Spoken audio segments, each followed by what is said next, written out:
If you're just starting out with Muay Thai, then you clicked on the right video. I don't know how many Muay Thai videos you've watched before this, but I'm pretty sure this one's going to be the last beginner video you'll need. Why? Because in this video, I'm going to guide you through an entire month of training, step by step. From the first week to the last, I'll walk you through exactly what workouts, drills, and strikes to focus on, so you're not confused or overloaded by everything at once. And we'll also cover the most common beginner mistakes you should avoid. So let's not waste any more time. Let's jump right in. Week 1.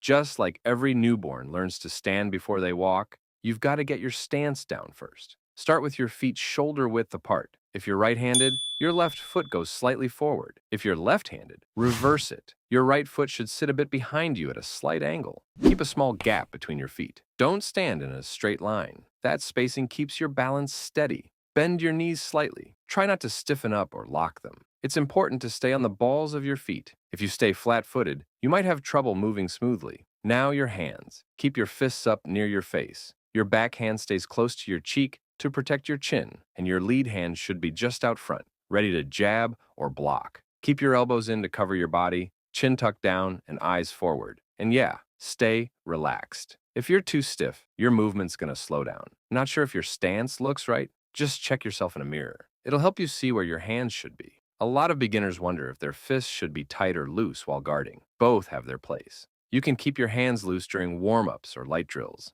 But when you're hitting pads, sparring, or actually fighting, they need to be tight. You've learned how to stand. Now, you can learn how to walk. This is called a ready stance, because in this position, you have a much better chance of blocking attacks from different angles without losing your balance. Plus, you can move your body way faster. You can start by shifting your weight from one leg to the other, almost like a slow marching motion. But instead of moving aggressively, keep it relaxed and controlled. In the beginning, practice by staying in one spot. That way, you'll build a natural, rhythmic Muay Thai movement without losing balance. Now, to move forward, if you're right-handed, you'll be using an orthodox stance. Step your left foot forward first, then let your right foot follow. When moving backward, step your right foot back first, then the left follow. While doing this, make sure you keep your guard up, and remember, your feet shouldn't be too close together or too far apart. For side-to-side movement, the idea is the same. If you're moving left, your left foot steps out first, and the right follows. If you're going right, lead with the right foot and let the left follow.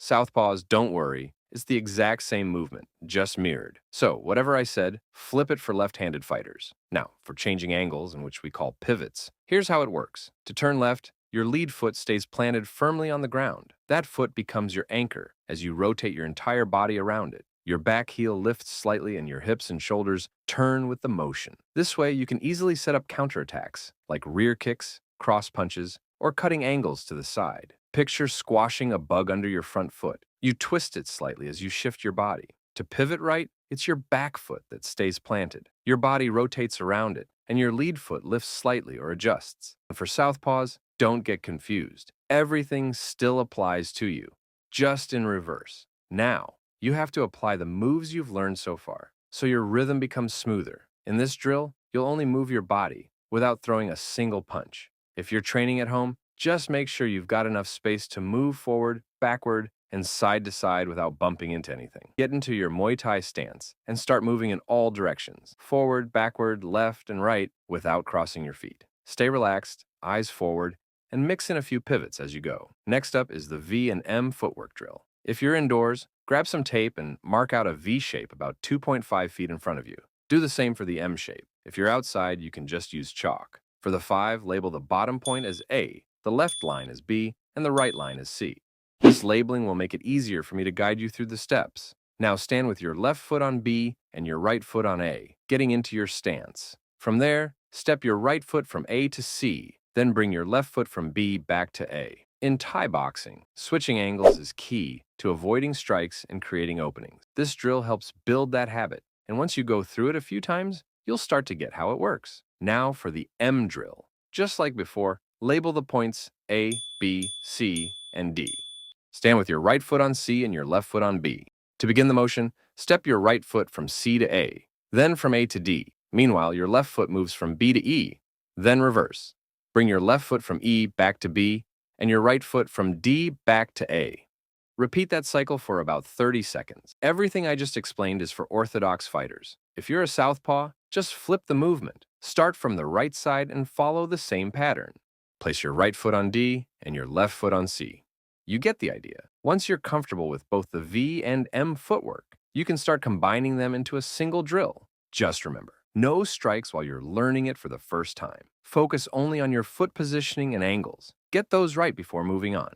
Now let's move into some conditioning exercises. Since this is a beginner guide, I'm keeping it light, nothing too intense. You can start with jump rope. Aim to go for 1 minute straight without stopping. After that, go for 15 push-ups. Try to do them in one go if you can. A lot of people ask me in the comments, what if I don't have a jump rope? Can I run instead? And the answer is yes, absolutely. Even running 3 kilometers just 3 times a week will do wonders for your stamina. Next, do 20 bodyweight squats, no breaks. Then hold a plank for 20 seconds. One important thing, don't rush through any of these. Focus on maintaining proper form throughout each exercise. That's what makes sure you're working the right muscle groups and actually building strength. All right, moving on to week 2. This week, you're going to start learning strikes, like the jab, cross, teep, and roundhouse kick. We're going to start with the jab, simple but effective. Just remember, if you're orthodox, your lead left hand is the jab and your right is the cross. If you're southpaw, it's the opposite. Your right hand becomes the jab and the left hand is your cross. From your stance, throw a straight punch with your left hand, rotating your shoulders slightly as you extend. As soon as the punch lands, or even if it doesn't, bring it right back to your guard. You won't generate a lot of power with your lead hand, and that's fine. The jab isn't meant to knock someone out. It's mainly used to keep distance, set up bigger shots, or sometimes fake the opponent out. Now the cross, that's your rear hand punch. For orthodox fighters, that's your right hand. Southpaws, for you, it's the left. As you throw the cross, rotate your right hip and your rear foot to generate power. Keep your left hand up and guard the entire time. Don't overextend your arm. Snap it out and bring it right back to your stance. Next up is the teep. This one's huge in Muay Thai. It's basically a push kick, and it's not meant to hurt. It's meant to push your opponent away and control distance. To throw it, lift the knee of your kicking leg first, then extend the leg forward. Make sure you're striking with the ball of your foot, not the heel. After the kick, pull your leg back into position without letting it drop straight to the ground. A great way to learn the teep is by using a chair, one that's about waist height. Try kicking over it without actually touching it. For better balance, you can place another chair beside you to hold on to.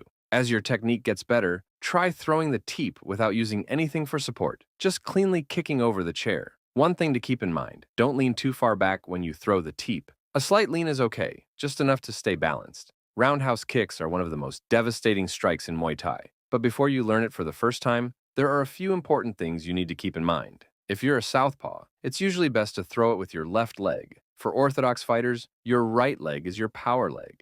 The best way to practice this at home is to find a soft object, like a cushion or something padded, that's a bit higher than waist level. Get into your Muay Thai stance, then swing your lead leg across at about a 45-degree angle. Rotate your hips fully with the kick and make sure your whole body turns with it. The point of contact should be your shin, not your foot. The drills for week 3 are jab and cross shadow boxing, but make sure you're doing it in your proper Muay Thai stance. That means you should be able to move forward, backward, and side to side with balance and control. Do that for 3 rounds. After that, practice the teep kick. You can use a wall or a chair to help guide your kick. Do 10 reps per leg, then switch sides. Next, slow motion roundhouse kicks. Do 10 reps, 3 sets on each leg. Go slow. Really focus on your technique. The last drill for this week is the mirror drill. Use a mirror to watch your strikes and your stance. Check your positioning. See how clean your form is. In this drill, throw your jab, cross, and teep. Watch yourself, adjust, and lock in your technique. All right, we've covered a ton of drills and strikes.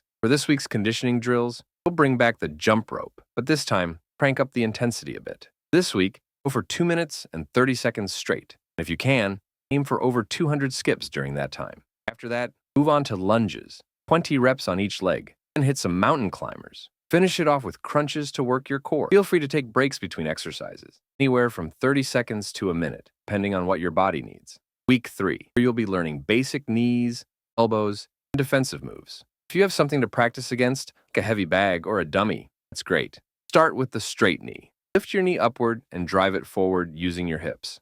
Make sure the contact point isn't the kneecap itself. It should be just above it, on the lower part of your quadriceps. Next is the grabbing knee. Visualize yourself holding your opponent's head or neck. Pull them in as you drive the knee upward. The best way to practice this is by Setting up a makeshift dummy, even just pretending someone's in front of you, helps reinforce the motion and the balance needed. Now on to elbows. Horizontal elbow is similar to a hook punch. Instead of throwing your fist, you're slicing through with your elbow, your arm up to shoulder height. Swing it across your body, keep your fist near your ear. You're wiping sweat off your forehead using your forearm. Vertical or upward elbow is different. Drop your elbow slightly. Use your hips and legs to fire it upward in a sharp motion.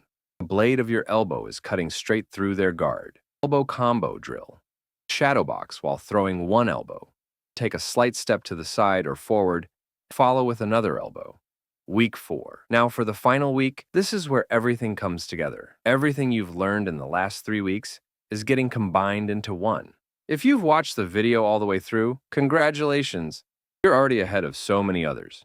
If you're ready to continue with the next 3 months of training, make sure to subscribe to the channel so you'll be the first to know when the new videos drop.